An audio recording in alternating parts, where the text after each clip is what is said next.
Paano itataas ang potassium level sa dugo? By Doc Willie Ong. Ang kondisyon ng mababang potassium sa dugo ay tinatawag na hypokalemia, at ang normal na antas ng potassium ay 3.5 hanggang 5.2 mmol per liter. Isa, kumain ng mga pagkaing mayaman sa potassium. Ang pinakaligtas na paraan para sa mild o bahagyang mababang potassium ay ang pagbabago sa dieta. Narito ang mga pagkaing mataas sa mineral na ito: prutas, saging, avocado, melon, orange, at kiwi. Gulay, patatas, kamote, spinach, broccoli, at kamatis. Legumes, beans, lentil, at mani. Isda, tuna at salmon. Inumin, buko juice at orange juice.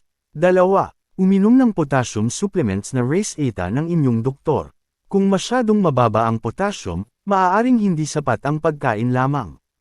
Humingi ng Race Eta para sa oral potassium tablets. Iwasan ang self-medication, huwag uminom ng supplements nang walang gabay ng doktor. Ang labis na potassium, hyperkalemia, ay mapanganib din sa puso. 3. Medikal na paggamot para sa severe hypokalemia. Kung ang potassium level ay kritikal ang pagbaba, kailangan ng agarang atensyong medikal sa ospital.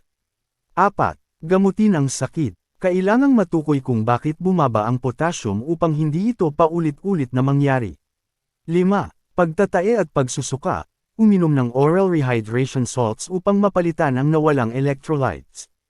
6. Mga gamot diuretics. Kung ikaw ay umiinom ng gamot sa pampaihi o pampababa ng presyon ng dugo, ipaalam ito sa doktor dahil maaari itong maging sanhi ng pagkaubos ng potassium.